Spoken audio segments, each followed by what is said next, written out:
I'm going to start. So this is the online group management tool introduction.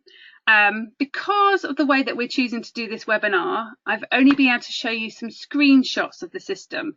My experience is that if I took you into the online platform itself with 26 of you all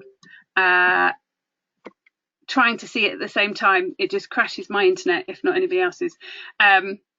But you will all get your own logins for your own personal groups, which we shall do shortly. Just to say some rules for the webinar. It's being recorded, so if you do want to ask a question, you're welcome to ask questions as we go along. There is a chat facility, which you should see. There's a little, you should have a little grey box, which is the GoToMeeting icon on it. And if you want to ask a question, just chat away. Thank you, Alex, for waving. That's a long way away. Comes across quite quickly. I will then unmute your microphone and you have an opportunity to ask the question, and I will do my best to answer it. You need to appreciate that I'm not the IT developer and I'm still learning the system as well. So if you have questions, I will try my best. I think that was a thumbs up from Helen. It looked like a piece of cake, but I'm sure it was a thumbs up. So if you're all ready, we will start. So in today's webinar, what I'm going to try and show you is a basic introduction to the new system. We'll go a little bit about why we have chosen this system and why we're doing it now. I'm going to show you the basic functions that you will see on a group level. So how do you register children? How do you manage your members? And by members, I mean your volunteers as well as your participants, and how you organise events. You will get a copy of all these slides, and a recording of this session will be available. I'll also share a little bit about what's going to change in Woodcraft Folk, because this system is a big investment for us, and therefore there'll be things that we have historically done that we won't be doing in the future. As well as we'll have a little bit tonight, an overview of what other functionality the system does and the next steps for making it go live. Our intention is this is live for the beginning of the autumn term, and I don't want to ever see another piece of paper ever again. So to start with, why are we doing this? It has been a desire to try and make our systems more efficient and have better access and overview of data for a while. But last annual gathering in 2018, I ran a workshop all about the general data protection regulations, and I was both pleased and surprised by the number of members who were interested, concerned, and wanting to find a solution to how we manage data. That little group came together after annual gathering to look at a number of different platforms which exist, which we have trialled and tested to see which was a good fit with Woodcraft Folk. So one of the reasons why we're doing this is that we want all of our groups to be GDPR compliant. We also want to try and make things easier for all of us, so just to reduce the amount of administration we all do. Nobody in their true heart of hearts volunteers to do paperwork, and we do in Woodcraft Folk sometimes have the longest and most complicated systems, so therefore this should make life easier for us all. For me, it will also help to have accurate data. When people ask me how many children are involved in Woodcraft Folk, I have to put my hand on my heart and say I don't know, because we gather an average attendance in January for each group, which never really gives me a true answer. So this system will enable us all to know how many children are involved in each group that turn up each week. And I can even say, if I wished, how many 10-year-olds are doing woodcraft on a Tuesday night at 6:30, which I think is quite a revolution and I'm looking forward to. But essentially, it's to try and make life easier, to reduce the amount of forms that we all need to fill in, and to make it easier for families to manage their data and sign up for events and activities and groups, both on a local, regional and a national level. The other thing, particularly Edinburgh will be really pleased to hear, is that it will support communication between members. Now, currently, we hold the contact details for adult members only. So therefore, we can only communicate with those who are current members of the organisation. But this new platform will hold the contact details of all of the responsible adults for the children and the participants who participate in Woodcraft Folk groups on a local level. So therefore, we will be able to communicate and send different alerts and notifications to different people who have different relationships with the organisation. People can then choose how they receive their alerts, so they can choose to have them by email, they can choose to have them by text, they can also choose to have them only when they log into the system, and when they log into the system it will go, you've got notifications. It will also mean that we are being consistent in our data request. You'll all be aware that GDPR requires us to gather the consent of individuals before we contact them. So therefore, we will be asking for consent to send them information about groups, about events, about campaigns, and about fundraising. The system does have a name. It's called Groop. In a really annoying way, it's called Groop. That's spelled Groop. I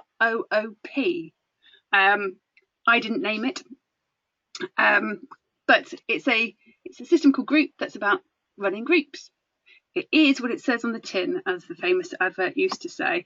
But hopefully it will also help us make life easier. So the question is, why now?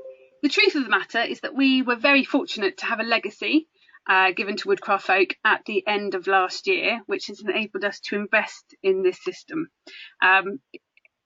I'd also like to say that GDPR is a significant impact of why we're doing this now, and the fact that we have had people who have been testing different systems since last September to go, this isn't right for Woodcraft Folk, this is what we need.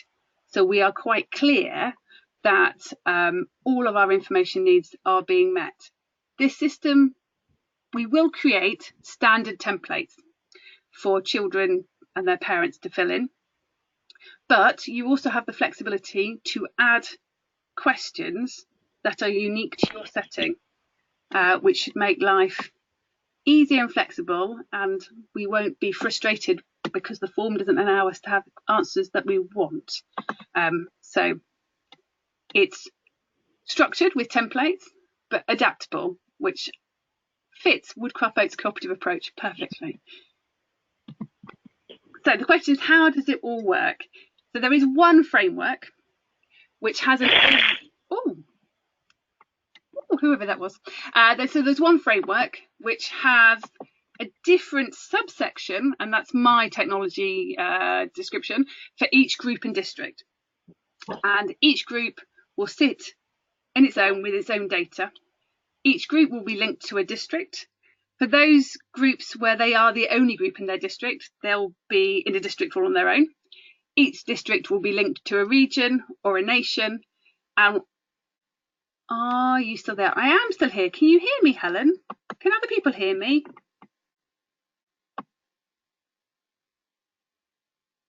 I'm going to assume, oh, to me, yes. Thank you very much for the reassurance. So you, as a group contact, so if you were a group contact for an elfin group, you would see the data for the children and the volunteers associated to your elfin group. You'll be able to message all the volunteers who have an interest in your group and say, can you volunteer for next Tuesday because I can't make it. You can also email all of the adults to say, who are responsible for the children, to say, we're doing messy play, please don't come in your Sunday best. Or we're doing this, please remember to bring toilet rolls, or whatever it is that you need to message them. As a district, you will be able to see all of the groups and all of the children, all of their responsible adults, and all of the volunteers associated to your district. And you can choose to message everybody, or you can choose to message just the volunteers, or just the people involved in elfin groups, or whatever you want. Now, with the regions, it's slightly different. We recognise that while some regions do activities that are targeted at children and young people, most regions are there to support the volunteers. So the regions can be able to communicate with all the adults in their area. They can still create events that are open to other people, but they won't be able to see the data of the families who engage on a local level. Where Folk Office will have access to all data, and therefore we could, if we so choose, send out information about national campaigns. Now, obviously, we have to be responsible to make sure we don't overload our families. Carola's asking about the children. I'm just going to unmute you so you can be clear of the question, and therefore I can answer it clearly. Oh, Carola, can you ask me state your question clearly? You are currently unmuted, so I should be able to hear you. Oh, I can't hear you.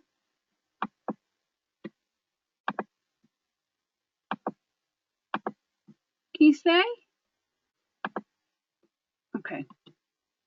I think what question you're asking me is whether or not we can. Oh, I can't hear you though. You say that you're speaking and I can't hear.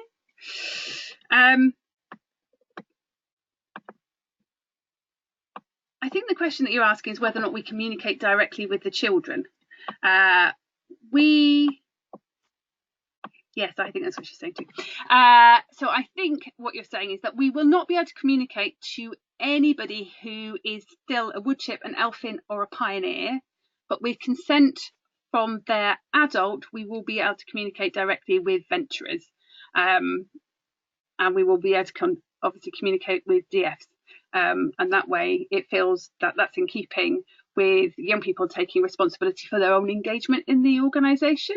And GDPR guidance basically says if you're under the age of 13, you don't really have the right to consent to your data being shared without it being done by an adult. So hopefully that answers your question.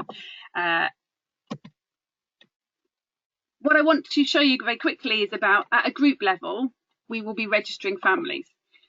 It will be possible for a family to register different children in different groups, and they will have one login, and they will be able to see when they log in the relationships. So if I was a parent, I would be able to see each of my children. I'd be able to see which of my children are involved in which group and which events and activities they have attended and which events and activities I've already signed them up for. I will also be able to see which events and activities either me or my children have been invited to participate in. I'll get to that later. How we would prefer the system to work is that we will give each group a unique URL and that we would ask you to email the people who are already involved in your group and invite them to register directly onto the system. They will be asked to set up an account using their email address, creating a password, and they will be asked to put in the details of their children who are actively involved in Woodcraft Folk. Exactly the same as on the group registration form. So we will ask them for their contact details, their medical needs, their doctors, emergency contacts, all of that stuff. So, and the joy of this is once they've entered it online once, they won't have to do it again, ever. And I don't know about you, personally, when I have 3 children and when I have to fill in the same information on 3 forms, particularly when I think I only did it last week as well, I get really frustrated. So this is lovely. I only have to do it once.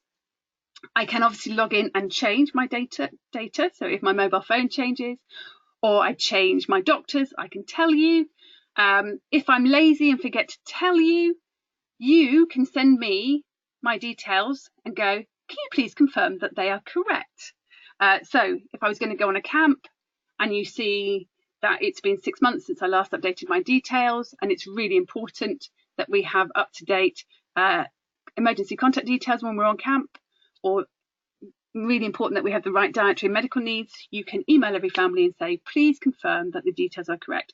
They will get a screenshot of the data that they've inputted, and they will have to tick and say, I agree that the data is correct, which to me will be great because I hate filling in forms.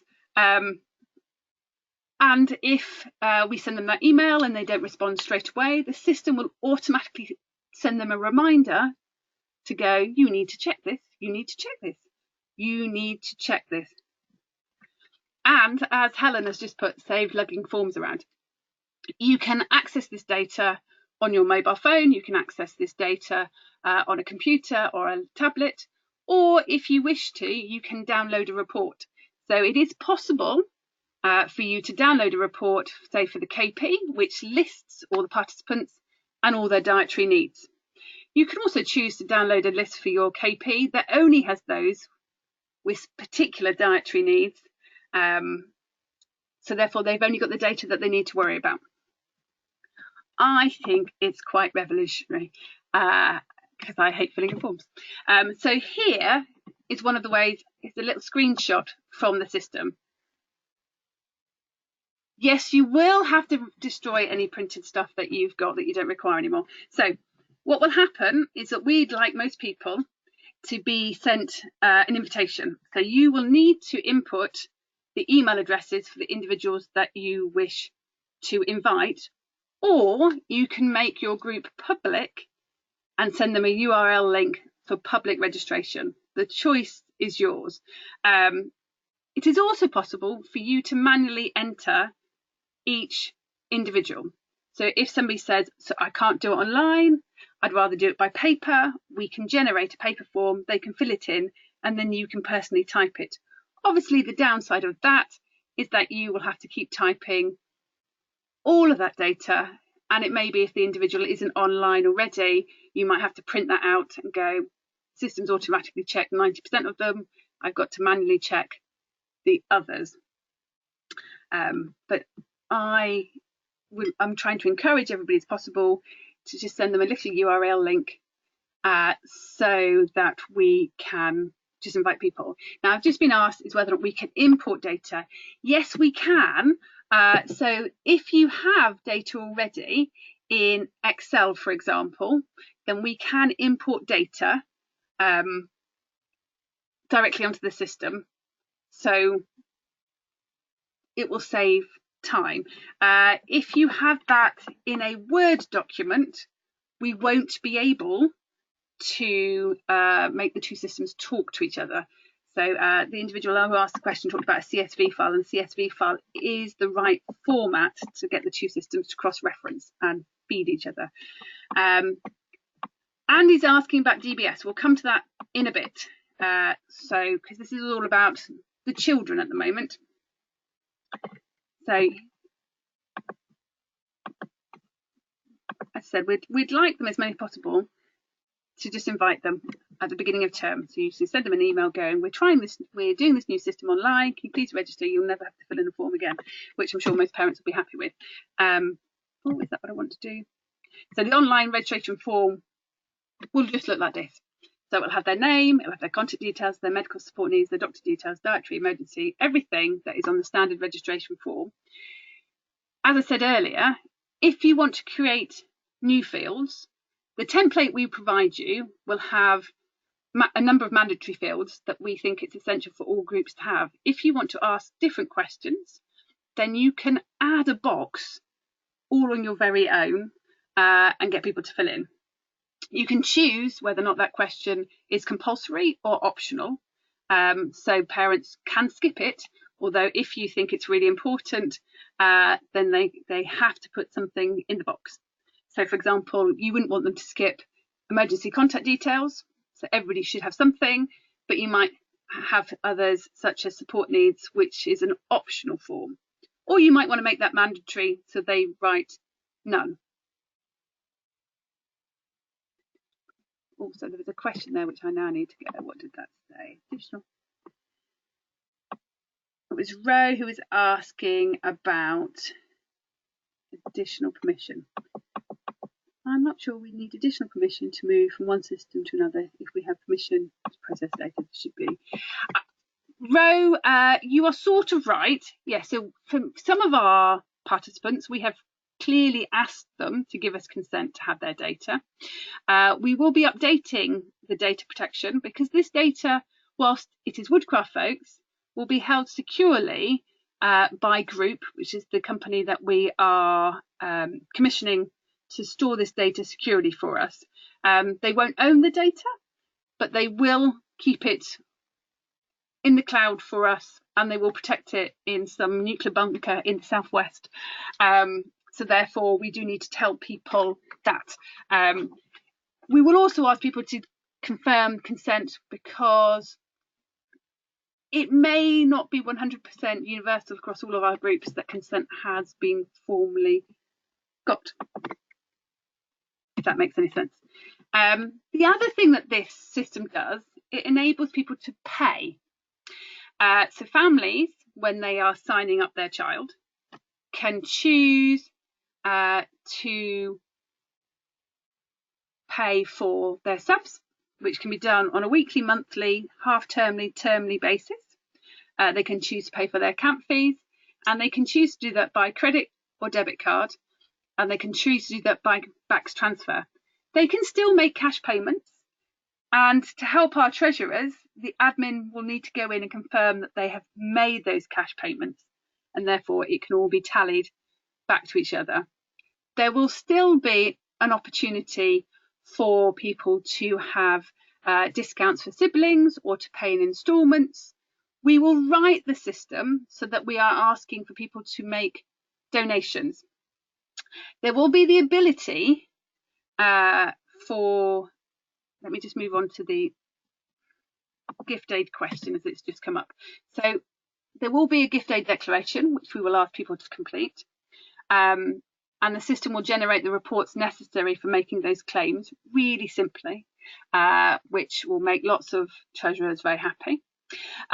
All subs and camp fees will be listed as suggested donations, and individual groups, so the group in South Norwood or the group in Exeter, can say, we actually want a minimum contribution for this. Our suggested, so maybe say we need a donation of £5 for the term as a minimum, or we can say that our suggested donation for the term is £10, at which point they would then be able to claim £5 of that towards their gift aid. Each group will be able to set their own subs, so it won't be a standard sub fee for each group. But you will be able to go, actually, this is our suggested donation. If you're worried about meeting your minimum contributions, then you can set a minimum contribution and a suggested donation above. Now, Ro was asking some questions about GDPR, which there are lots of them. So I'm just going to unmute you for a second, Ro, so you can ask them out loud. Oh, says I. Well, I can't unmute you because you. Why can't I unmute you, Ro?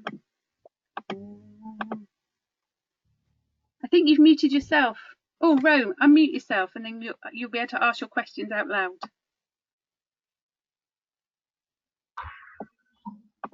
Oh, I didn't mean to mute myself. No, that's can you hear me now?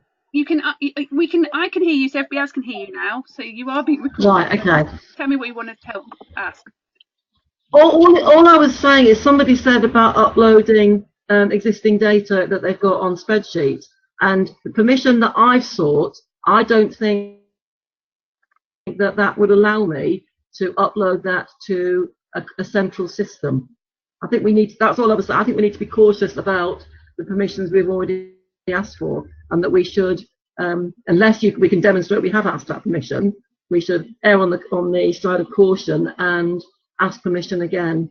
Start with a blank sheet, which might be easiest anyway, to be honest. If people have got consent to have it in a online system, so for example, if a group is already using Google Sheets and has already got it in the cloud, then I would say that we need to inform people and give people an opportunity to go, no, I don't want my data on Groop. But actually, Groop is probably more secure than Google Docs, if we're totally honest. But we will create the consent. We will create the consent necessary. Now, Nikki's got a question. Nikki, I'm about to unmute you. Nikki, go. Hi, it's just from a training point of view, which is my background.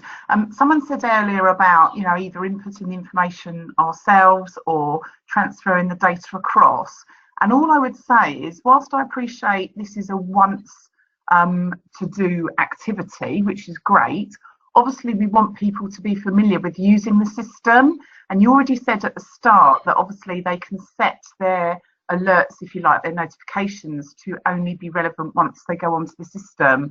And all I would just make the point is, from a training point of view, if we try and be really helpful at the start and do everything for people, they've got no reason to actually go onto the system and get familiar with it. That is true, but if we can make the two systems talk to each other,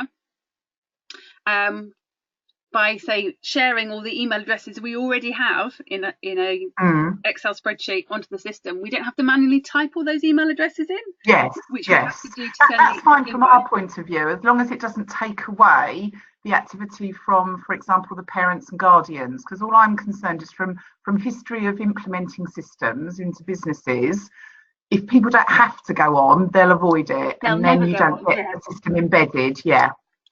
That's I mean, I that's a very valid point. Thank you, Nikki. That's okay. Right, I'm going to go back to the presentation. So for gift aid, we're hoping that we can do this and reduce the burden on our treasurers to the point that actually we can make gift aid declarations and claims without our local groups and regions doing anything, which will help us. But we'll give that guidance to the treasurers directly. We are aware that some treasurers already claim gift aid, some don't. But that should help. Is there a way for parents, families?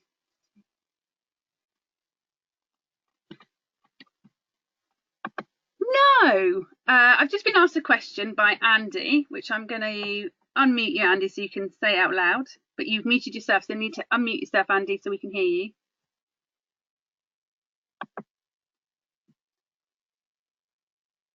Andy, can you unmute yourself? Oh, okay, you don't have a mic. All right, and I'll meet you back again. So Andy was just asking, is there a way for parents to see what other people have paid? No, there isn't. That is your own data. So if I was the Smith family, I could only see what my children do and what I've paid. And the Jones family would be in exactly the same situation. Only the treasurer and the group coordinator for that group would see the payments that have been made. So there wouldn't be that pressure of, well, they've paid £5, should I pay £5? Or actually, if I can pay £10, I should pay £10. You as a district may wish to share information about how much the whole group has contributed to the running costs. But individual families should be encouraged to pay what they can afford. Earlier, I was asked about DBS. So if you were looking at a report, so this is a screen which only the administrators can see. So it's the Little Rabbits group. I don't know how it got named the Little Rabbits group, but the Little Rabbits group, which lists all of the individuals. So you can tell that some people are volunteers, some people are a child, some people have status, such as the administrators. This screen has lots and lots of fields and lots of columns. You can just keep going. It is possible to go and select the columns that you need to do the job that you're looking for. So if, for example, you only want to see the individuals with photo permission, you can switch off all the other columns and just get the column with photo permission. If you want to have all the emergency contacts, you can get people's names, their role, and just the emergency contacts and switch off everything else. But across the whole of the screen, you will be able to see everything from their DBS, their date of birth, their email address, their telephone, their health, their dietary, their doctor, their emergency contacts, and what permissions that they have consented to. As I said earlier, it is possible for you to export reports from this system. So if you were going on camp and you wanted to give somebody, the first aider, a list of medical issues, you could do that. You can have 150 admins for every group. We won't need 150 admins for every group. We recommend that there are at least 2, ideally 3 for each group, to make sure that you can always log in and have access to the data. But it is 150 admins is too many. But it does mean that if you were in a district and you had 10 people on your district committee, they could all easily access the data and manipulate it as they wish. It records who exports what report. So we can, if we so wished, check to make sure that the data is being used appropriately, and we can shut out individuals who no longer have membership or who should no longer have access to that data. Now, how it works is that admin's able to see, the reports of admins will be able to see who is pulling off what report. So they'll know that the KP has pulled off a dietary report, but they'll also know if a leader who left 12 months ago has reported off all the dates of birth of all the children, for example. So hopefully we can see that's going on. Right, there's some questions here. Are DFs allocated to a group? DFs, if there is a DF group, will be allocated to a DF group. DFs will be allocated to a district and to a region, and they'll also be allocated to a national DF group. So that we should be able to communicate with them in multiple different ways. Ideally, what you will see here is that each individual has a role. Each role gives them different access rights to the information.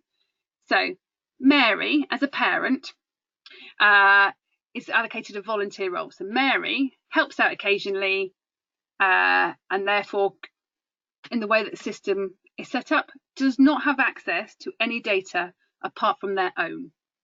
Charlie Powell, as a child, whose date of birth makes them only 7, does not have data, but Mary, child's parent, does have access to Charlie's data. But Leanne, who's here as an admin, has access to all of the data about everybody. Now, the roles that we have created is that there is a group contact for every group who has the data for everybody associated to that group. We have a group leader, and you can choose to give group leaders the same access rights as group contact.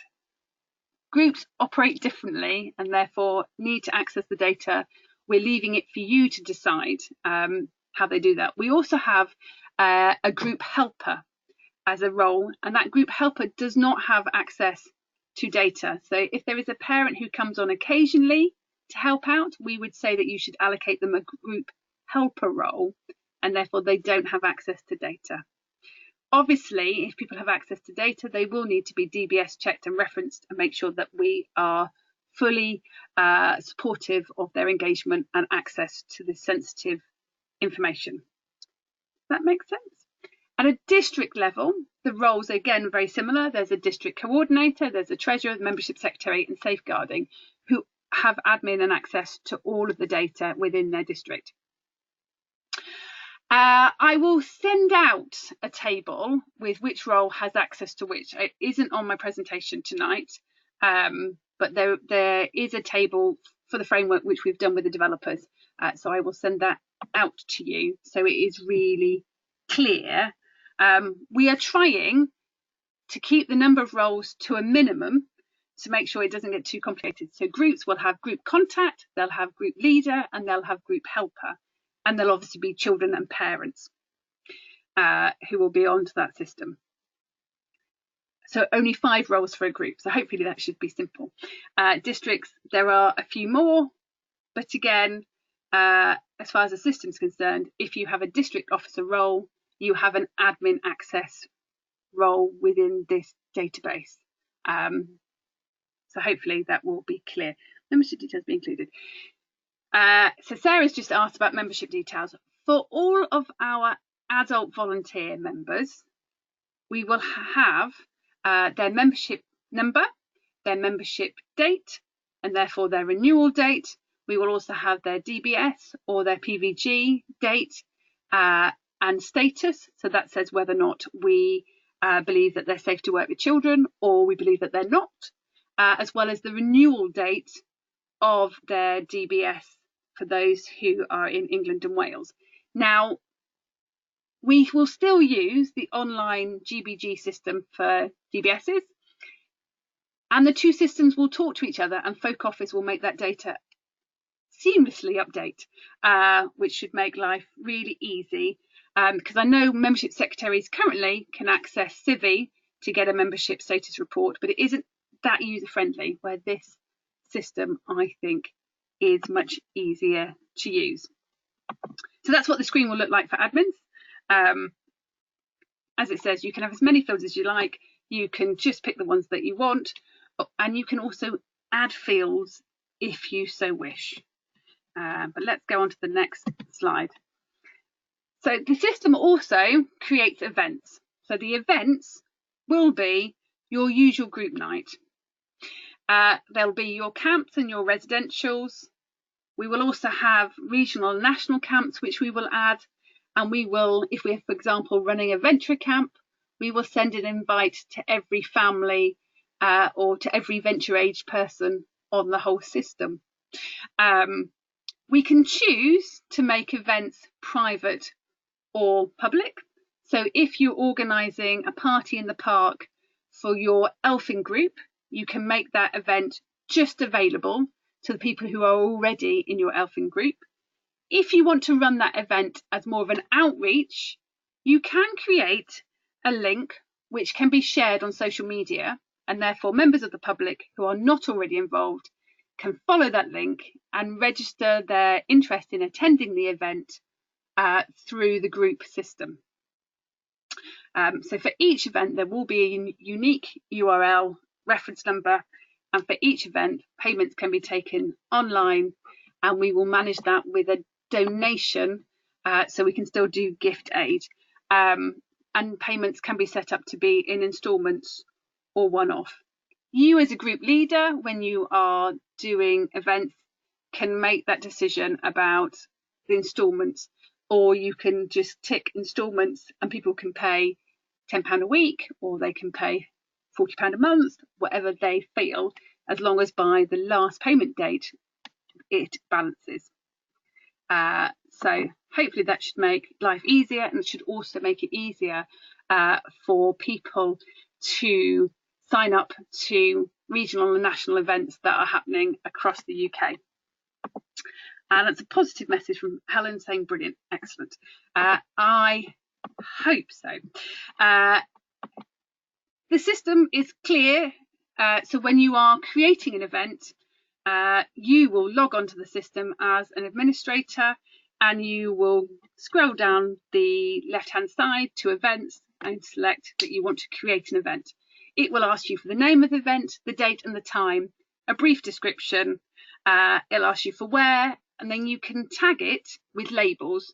So it's open, it's a closed event, it's for pioneers, it's about camping, or it's about playing in the park. Now, Adam's just asked me a question about admins. Can admins sign up others to an event if they don't have online access? Yes, they can. So admins can add people either as group members or to events if they don't want to do it online. This system, however, is mobile compatible. So people can do it from their mobile phones, although some people don't have that. I've got another question, it is possible to limit spaces to events. So example, if you are going to Lockerbrook, it's only got 38 beds, so you can say only 38 people can book. You could also set it so that people express an interest in an event, and therefore you confirm who's coming rather than the first 38 people, if that's how you wish to do it. When you have everybody booked, it also gives you the opportunity to allocate them to different rooms by adding a field. So you can add a field in the Excel spreadsheet it will create to go, they're going to be in room 1, they're going to be in room 2, they're going to be in room 3. so that you're keeping all the data in the same place, and everybody who is administering the event can see the same information, and it's not stuck on your computer at home or on a piece of paper on your desk where you've scribbled it down and tried to work it out. It's really simple. It appears slightly differently for customers. It will also work for clans too, Adam. That's exactly it. So people will register for the event. It creates an Excel spreadsheet. You can add fields to put in rooms or clans or whatever it is that you wish to add in.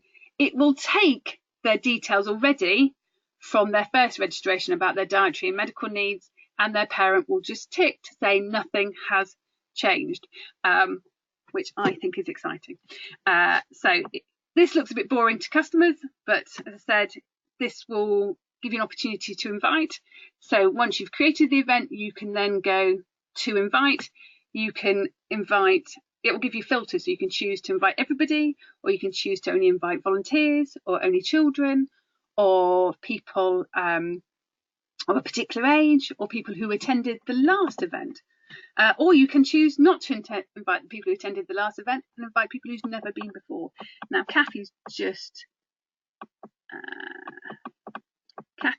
asked a question. Would you envisage a group? Would it create events for each group night? No.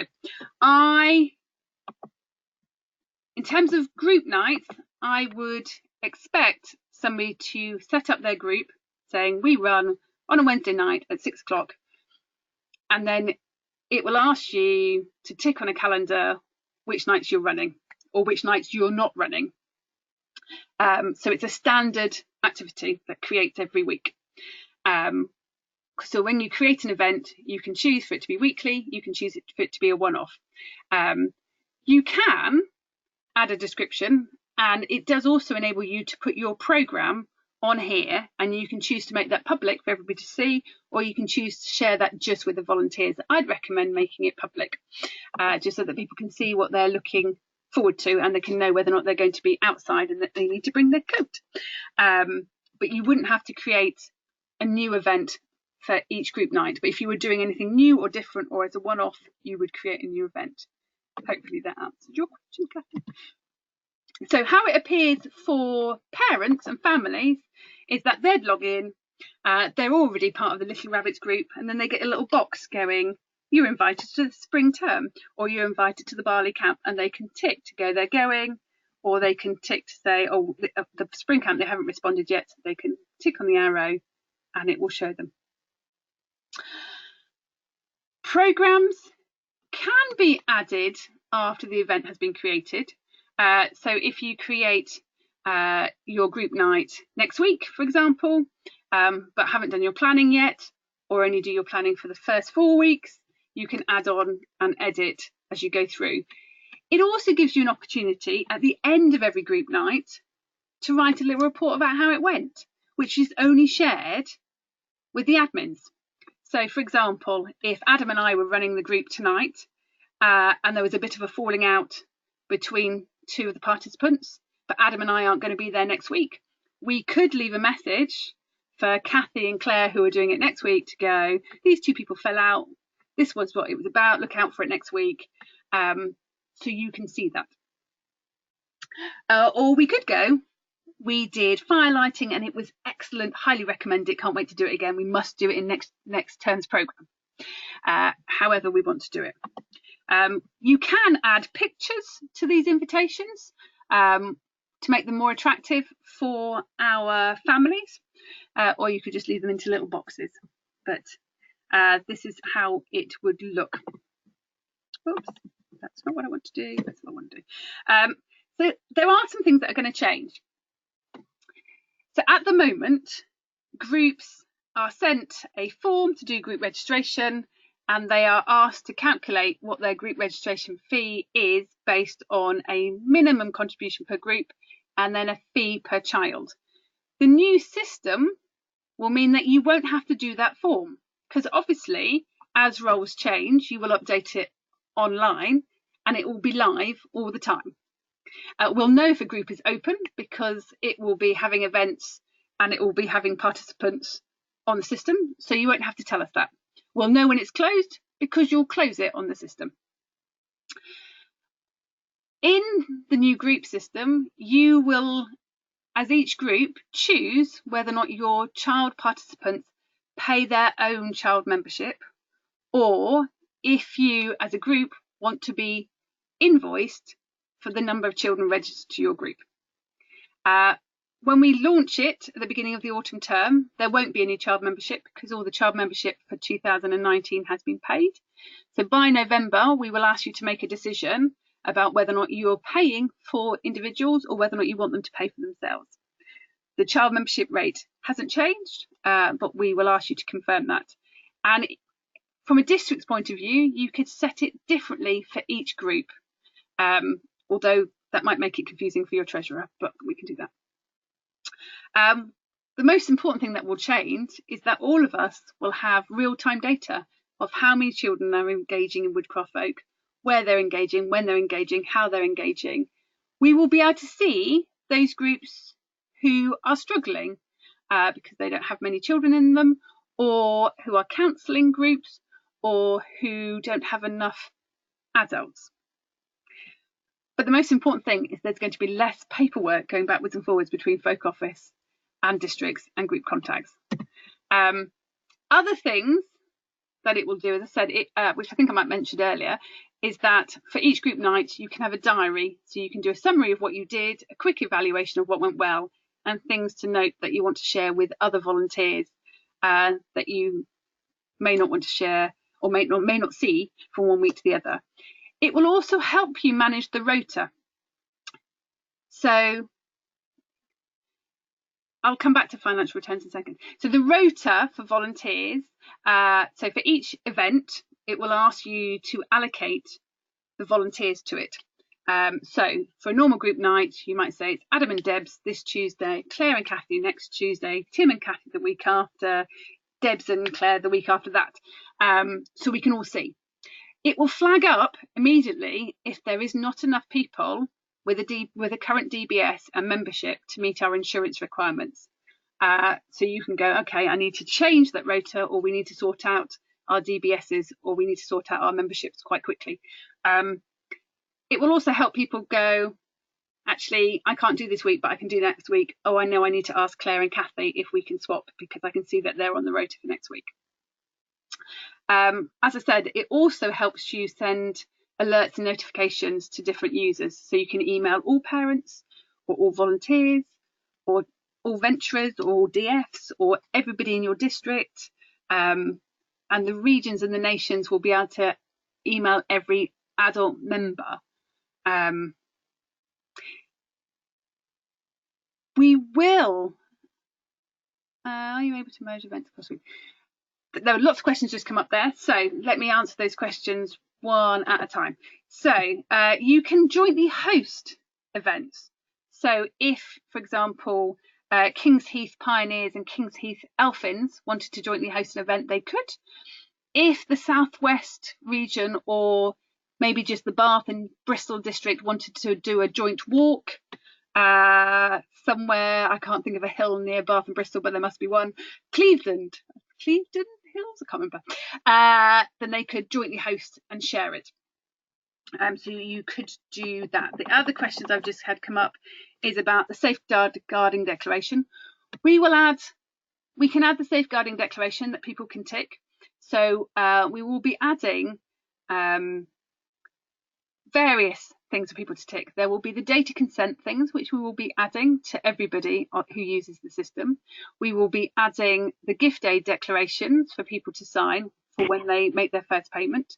We will be adding the safeguarding and I agree with the aims and principles declaration for all volunteers who are given that role on the system. So it should be easy. Andy's asking about links to the district financial returns. It will help provide data for the district financial returns. Currently, it won't get rid of the need to do district financial returns because this will only cover income associated to events and to group nights. So if you have any grants, they won't show on this group system. However, my colleagues and a team of volunteers are working on an online financial reporting system that will pick up the spend and the other income that groups do. So eventually we hope that the two systems will talk to each other. So for now, this autumn, we want people to use Groop, and therefore they won't need to do a group registration form, but they will still need to make a financial return. I hope that's clear. Okay. So Sarah's saying they already asked families to pay their own child membership, but families don't or can't pay. So how we're suggesting it at the moment is that it will be an option for groups to set whether or not the families pay their own child membership or whether or not the group pays its own financial membership. If there is a group who wants to get some of them to pay and some of them not to pay, we can talk about how we manage that for them. Can we move kids' records from group to group? You can move kids' records from group to group. So an administrator can confirm that a child who is no longer woodchip age has progressed to Elfins, and that child will still be associated to their responsible adult. So the responsible adult will see that the group they're linked to has changed names, but the data will be carried over. The new group contact for the Elfin group will now suddenly have access to that child's information, and the woodchip leader will no longer have access to that child's information. So if you do that when they reach their birthday, you can do that, or if you do that at the end of the term and allocate, you can simply tick that these 3 children are progressing from woodchips to Elfins, and it gets magically sent, and the Elfin leader can go yes, accept, and that is all like magic.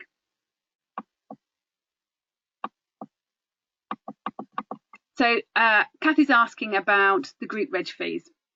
So for those groups who opt for individual families to pay their individual child registration, the group will only be invoiced for the group only element of the group registration.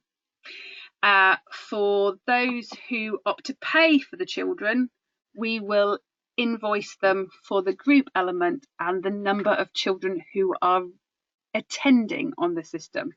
So it may be that a child signs up in September and we can see that they haven't attended, because you as group leaders will be able to use your phones to tick that they have attended the sessions when they've attended.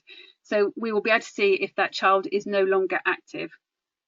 So hopefully that will generate the same thing that most people do now, which is to work out an average of the number of children who are participating in the group.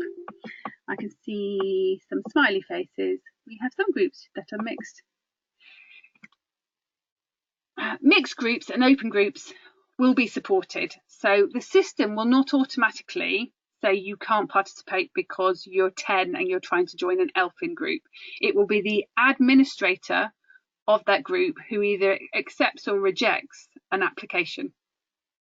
The other thing that the system does is it will host a waiting list. So you can set the system in the same way that you can set an event to have a maximum number. If you're running your Elfin group and you say we can only have 20 children, once it's reached that maximum number, it will automatically put anybody else who expressed an interest in your group on a waiting list. You as the administrator can refer older children to the next age group and accept people off the waiting list. You can choose to accept people off the waiting list in a different order from which they've signed on. So for example, if you had an Elfin group that had a beautiful 50-50 gender split, and you had your 3 eldest children were all male and you sent them off to the Pioneer group, but the 3 children who were first on the waiting list are female, you could choose to go, I don't want to upset the gender balance, so I will take the first 3 males on the list, or I will take a mixture. You have complete flexibility, which will make that easy. I know for some that's more important than others. The other thing that the system has is it has all a resource and good practice library. So there is legal advice on it for everything to do with transport, data protection, safeguarding, child protection, and everything. We will also be able to upload our own policies and our own procedures. Now, that won't be live on day one, but it might help people who find it difficult to find documents on our website, because the resource library on the Groop system is beautifully alphabetical, as every library should be. So hopefully that will help. So our next steps is that later this week we will issue all of our group contacts with this recording. We will issue them with guidance, and we will set up each group with their own area on the framework and create the admins. Now, the admins will be created as the existing group contacts, and we will add the existing adults that we already know are associated to that group. We will then ask each of you to invite your existing members to register rather than complete a paper form. There will be a paper form which we can send you as a PDF if people do not want to do it online and are happy for you to do it, but you will then have to manually transfer that data.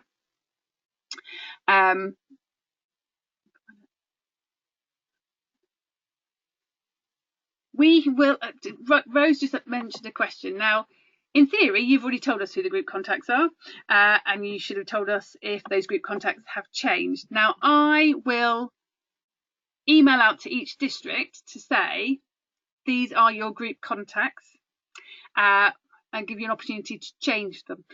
Obviously, each group contact will need to confirm that they're going to be an administrator or nominate somebody else. But we'll make sure that that's happened. And then the other most important thing is that we will be able to set up the waiting list. But for now, we're going to just try and keep the URLs by invitation only, rather than making them public until we've got all our existing participants and group members on the system. And then we'll be able to, currently group contact. Andy's asking me a question about a group contact. How can I find? Emily's right in saying that all group contacts are listed on the national page. For most of them, they are, if they've consented to having their contact details public. Now, Andy's saying that they're a district treasurer who also does lots of admin. The district treasurers will be given admin rights at a district level, so they will be able to see each of the groups in their district. So the group contacts will be made admins for the groups. The district officers, so the chair or coordinator, the treasurer, the safeguarding and the membership secretary, will be made district admins. We can then add or change admins as people feel confident or comfortable in using the system, or as people change at the beginning of term. It's really simple. One admin. So if you are the treasurer, Andy, in your district, you can give other people admin rights. You can also remove admin rights. If you remove somebody's admin rights, they will get an email saying, Andy has removed your admin right. If this is incorrect, please email, and that email will come to Leanne in Folk Office, and we will then ring you both up going, did you mean to do that, Andy? Is that right? Is that not right? But the most important thing is that there will be no group registration paperwork in November and December. Okay, so are there any other questions at this moment in time? I know that you're all desperate to get access, and that's the first question that's just come from Joe. When do we get access? We have a meeting with the developer tomorrow, and we are expecting to get access to the system tomorrow, and therefore it is our intention that probably, I have to say, early next week we will give everybody access. We are very much aware that Edinburgh term has started, even though groups aren't back this week, and we want people to be able to use it as soon as possible at the beginning of the term.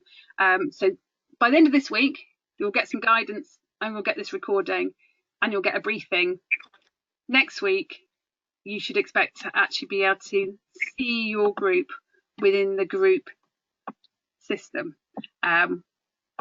which we hope is really exciting. So Helen says, that's amazing, looking forward to it. I'm very excited too, Frankie. I really hope, there have been a team of over a dozen volunteers who've been looking at different systems. Of all the systems we have looked at, some of them have been very complicated. Some of them have had more functionality than this Groop system. But this Groop system seems easy to use from a parent's perspective, seems easy to use from an admin's perspective, and enables us to be flexible with the data. Some of the other systems didn't allow us to add fields, so every group would have had to have exactly the same. Others was just too complicated.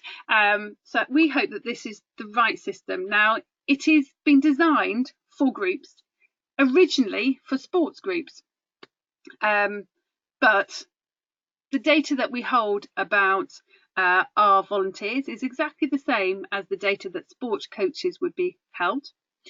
Andy's asking, is it opt-in? No, the answer is not. It is not opt-in. We are requiring all groups to use this system by the new year. It will only work if we all use it. It will only be cost effective if we all use it. As we use it, we might make changes. As I said, we can add our own fields. We might have suggestions about actually, if it works for one of us, it might work for others. So we'll be able to look forward to trying to learn from each other and collect all the data in the same place. I am really pleased that you are quite positive about it. So you're absolutely right. At this moment in time, Alex is just asking about the length of contract. At this moment in time, we have signed up only for a 12-month contract, but it is our expectation, oh, I can see Adam, it is our expectation that we will be using the system for many years, just because the amount of time and effort and the amount of learning that we need to go on. But we have only signed up for 12 months because we didn't want to financially tie us to something in the long term. Okay, if that's it, I will end the session today. If you have any questions, please either email me at debs@woodcraft.org.uk or Leanne at info@woodcraft.org.uk, because we will be creating a frequently asked questions. We will also be creating a little how-to film, because I know that some of you, like me, hate reading instructions, but may, if I really can't work it out for myself, watch a short film of somebody showing me how to do something. I would be absolutely terrible at doing IKEA furniture. So on that note, I'm going to say goodnight to you all. And if there are any other questions, just drop us an email. Oh, Adam's asking what's the app name. It's called Groop, which is a really stupid name, which is just Groop. But it's not an app. It is a bit of software, but it is a bit of software that works on a website and is cloud-based. But I get told off when I'm told that it's an app, because it's not. Okay, anyway, good night. Thank you very much. Speak to you all soon, and hope you are well. Good night. Bye. Bye. I've turned you all off now, so bye. You can all say good night to each other. Bye. I've stopped recording. Bye. Bye. Bye. Bye. Bye. Good night, everyone. Good night. Oh, good night. Good night.